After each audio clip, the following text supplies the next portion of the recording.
What's up, agents? How y'all doing? Hope everybody's hanging in there, being as safe as you need to be. Today, I'm going to be bringing you something a little different. What I wanted to do is, somebody had asked, straight up, what I think the most OP of all the skill builds is. And when I thought about it, it's funny because I actually think this may be the most OP build in the game. Not for the reasons people would think. There's some builds, some of the rifle focus builds with the shield, the Striker Crusader shield, that have advantages above this. But what I would say, if you were to ask me what the most OP build is, hands down, I have to say the Astrone build. The Assault Turret Striker Drone, because it requires no gear sets. All you have to do is have the proper brand sets.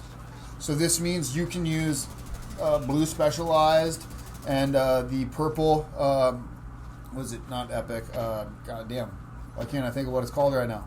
You can use purple gear, you can use blue gear. It doesn't matter. The brand set bonuses are the same regardless. You can roll all the stats how you need it. The only spots that you need to have purple gear really to make this work are in the weapon slot, the chest slot for the talent, and the backpack slot for the talent. Otherwise, you could literally run green gear if you had it, as long as you have the brand sets. Wouldn't recommend doing that, but you can. Another thing to note is we don't need any exotic pieces to make this work. I mean, it's actually so powerful. You guys can see I used the purple, blue, green challenge over and over again. I am able to use this substandard, subpar build to do the most amount of damage with the most kills over and over again in these legendary missions with full built, guys at 2,000 plus SHD level. So, I mean, it is that powerful. Not only that, there's the AFK version where literally we can do, about 70 to 80% of the damage as the full bore build and not fire a single bullet and still have a ton of survivability. So I know this intro is rather long, but what I'm going to go do is just talk through the basics of how to do this build and how anybody can do a cookie cutter build that will carry them through the game without any problems at all. All right, so this is super easy gearing. All you got to do is get the right brand sets. You don't need any gear sets. It doesn't require any exotics. You can use those to make the build even better. Of course, I would argue that in a lot of cases, you'll actually do more harm than good to the build. Other cool thing about this build is you can use your favorite weapon with the build. There's none of these caveats where you have to use Scorpio or you have to use Nemesis or any of that, or something, the Bighorn, to get the effect. I mean, any weapon, it's your favorite weapon, you can spec into it. You can easily spec into recovery. As I talked about, this is fully capable of being an AFK build. And one of the biggest advantages of this build is that because you have two things shooting at the enemy, there's a lot of distraction going on, which allows you to have a lot of mobility. If you combine that with some of the recovery and survivability elements that we have, this is a really amazing build in that way. All right, so we're going to use the Technician. We, of course, are using this for the amp. This gives us +1 skill tier, so if you want, you can roll a weapon core or an armor core to one of the pieces of gear, still maintain skill tier 6. We're going to get the Faraday field, which, of course, will keep you from being shocked or disrupted as long as you are within the 5 meters of your turret, and your teammates can take benefit from this. Get Overclock CPU, which will add 10% additional skill damage. And we get access to the Link Laser Pointer, and many of the weapons that you could use, you can use this as a free pulse to any enemy that you target that is within range. This will allow you to take benefit from the Spotter perk if you want to, or if any of your teammates are using the Spotter perk, they can do bonus damage. As well as this helps you keep an eye on the enemy, which makes it harder for them to flank you. All right, so the real way that this build comes together is based on the brand sets and the combination you use. So we're going to be using one piece of Wyvern. This will give us the 10% skill damage. We're going to be using 3 pieces of the Empress International. This will give us the skill health, the skill damage, and then skill efficiency, which will add a myriad of benefits to this build. Now, we have 2 slots left, so there's a couple different ways you can do this. You can run 2 hana-u. This will give you 10% skill haste, plus an additional 10% skill damage. You can run 2 Bellstone Armory, provided one of your pieces is perfect, because you would want to roll one of those armor cores from the Bellstone to skill damage, or to skill tier, so you can maintain skill tier 6. This would give you either 1% armor regen, or 1% armor regen, and 10% armor on kill. This is a great survival method. However, for either of these, you could elect to drop one of the pieces and add in a Fenris, a Petrov, an Overlords, the piece that would benefit the weapon damage for the weapon you're going to be using. Alternatively, you could go with 3 pieces of hana-u for just an additional 5% weapon damage.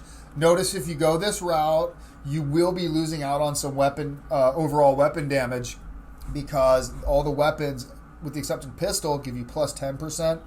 You'll only be getting 5% weapon damage this way. That is an option. Probably the best way to run it, if you really want to have a skill build hybrid, would be to run 1 Wyvern, 3 Empress International, 1 Bellstone Armory, and re-roll that into skill tier, right? And that way you get 1% armor regen per second, and then get a Fenris or an Overlords or Petrov. This will give you the weapon core, so you will get that bonus weapon damage, the 15% weapon damage added on to whatever the specific weapon damage is you get from the brand set. This would give you just about the maximum amount of skill damage you can get. We're a little bit below the cap that way, but it also gives you the survivability of the Bellstone armor regen coupled with the bonus weapon damage of the brand set weapon core. So next, let's talk about the 2 talent spots that you have. Well, technically there's 3, but first we'll talk about the chest. Let's talk about the chest piece. Probably the biggest damage bonus, what I'd recommend is running Glass Cannon. If you're comfortable running this, you do take additional damage, but with good situational awareness and gameplay strategy, this is the biggest damage bonus that you can get, and is just a great talent to run. Now, second to that, I would run with Kinetic Momentum. This yields you almost as much damage when it's at the full 30 stack bonus. However, it does take a while for that bonus to build up. Anytime you pick up your turret or your drone gets shot down, obviously you have to wait for the cooldown, and then those stacks will start to run again. So you don't get as much of the damage bonus as Glass Cannon all the time, but a safer route to run. If you're running the Link Laser Pointer pulsing targets, you could use Spotter. This is a multiplicative 1.15 damage multiplier to both your skills and your weapon damage. So like Glass Cannon, this is an amplified damage bonus to both your weapon and your skills, which is great. It's still a good choice, and actually a great benefit to a group would be Overwatch. When you stay in cover for the 10 seconds, you get that 12% damage bonus. This is of benefit to the team as well as yourself. It just takes a while, kind of like Kinetic Momentum, to ramp up, and there's certain requirements that need to be made. But a lot of times with this build, you're just going to be in cover anyway. So definitely do not overlook Overwatch. Now, next we would have the backpack and the backpack talents. You got tech support. This is a 25% bonus to your skill damage. Along with that, we have Combined Arms, which also is a 25% bonus to your skill damage.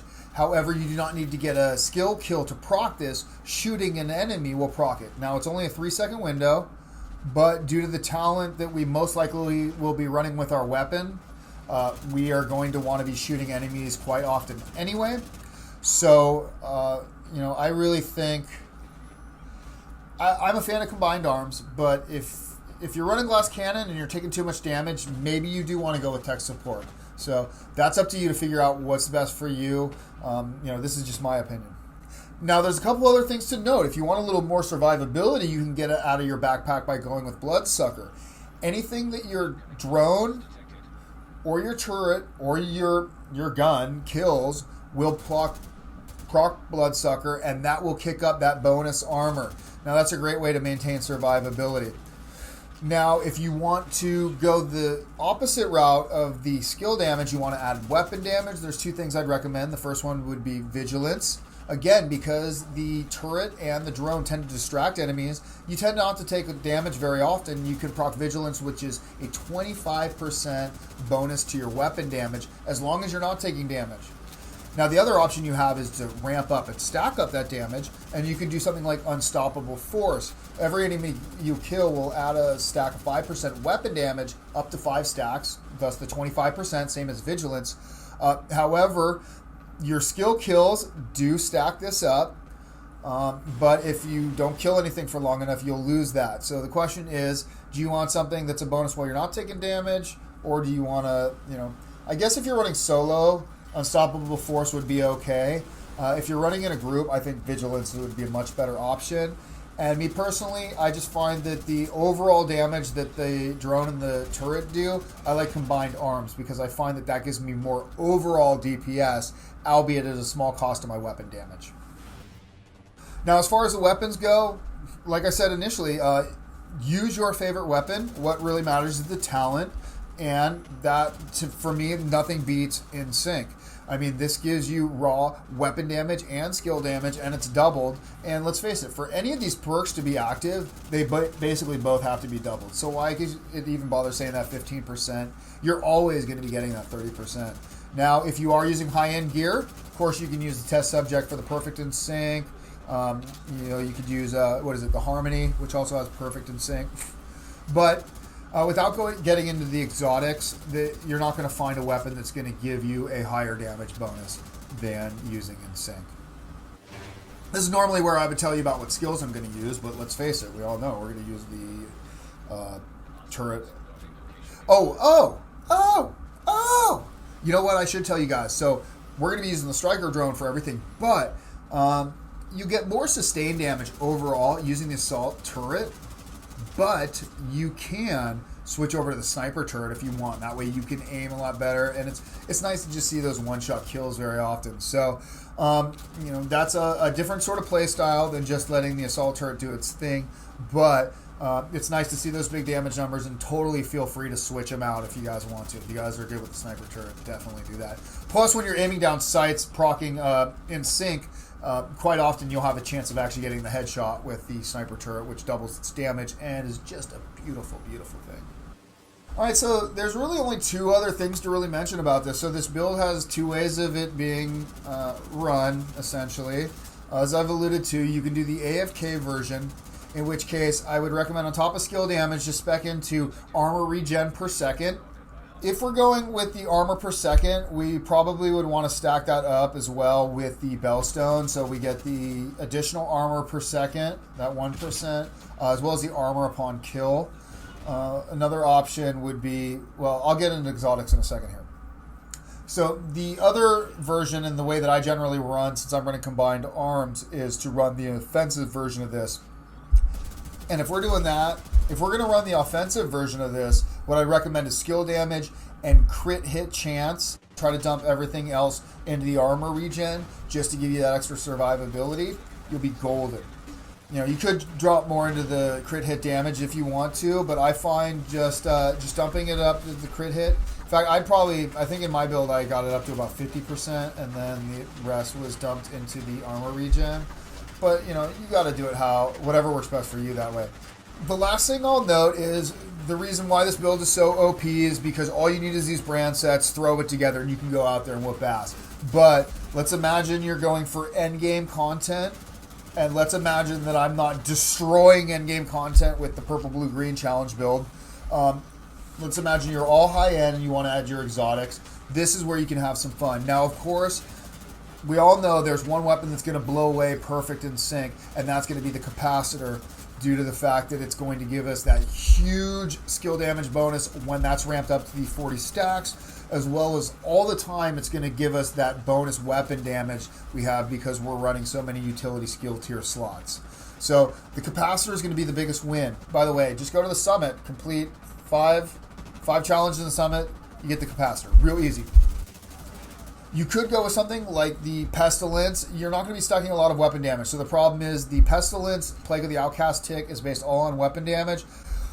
You may want to go with the Scorpio. This is awesome because it can stun and cause status effects as well as give a damage debuff, which will let you do even more damage to those targets. If you want to go straight the AR route, you don't have the capacitor and you're speccing more into that critical hit damage, you may just go for something like the Bighorn or the Eagle Bearer if you have access to those, if you've done the raids or if already finished some legendary content, maybe you have access to one of those cool things. So use whatever you want as far as the exotic weapons go. You know, this is just where you get to have a fun thing. It doesn't really matter. The build's still going to work exactly as it should. As far as the holster slot, you could slot in the waveform, and that, of course, would be a hell of a bonus. What you could do, of course, is drop one of the hana-us or drop one of the bell stones, or you could even run the waveform and maybe the Fenris, you know, to get weapon damage and the bonus skill damage. So the waveform is totally legitimate in this build and will only add damage to it. Now, you could go with the Costas Go Bag, but every single build that I've ever tested where I've thrown a Costas into it, it's actually been a liability. Any top-end build that you use a Costas, it doesn't work. A Costas tends to be, if you find that while you're still farming up and making a build, okay, maybe a Costas is cool, but I have not. Do me a favor, comment below. Let me know if you know a build where a Costas is best in slot, because I challenge you. You know, but you do have the Memento, which is of any exotic that you would use for this build, this is the one, of course, that I have to say is going to be the best. I mean, it gives you all 3 core slots. You get the weapon core, the armor core, and the skill tier, and it stacks up almost every single type of bonus you would want in this game. So absolutely toss the Memento in here if you want. It will make this build amazing. The only reason I don't use it is because I am trying to challenge myself and, you know, do the most with the least. But Memento will definitely kick you up to that next level. And the last one that I'll note is Sawyer's knee pads. You could remove one of the pieces of gear, stick the knee pads on here. Since for the AFK build, this works great because you won't get staggered by explosions. So it won't knock you out of cover. So as long as you have some armor regen rocking, right, you can be taking these hits, but you'll just keep regenning and your skills will do their thing.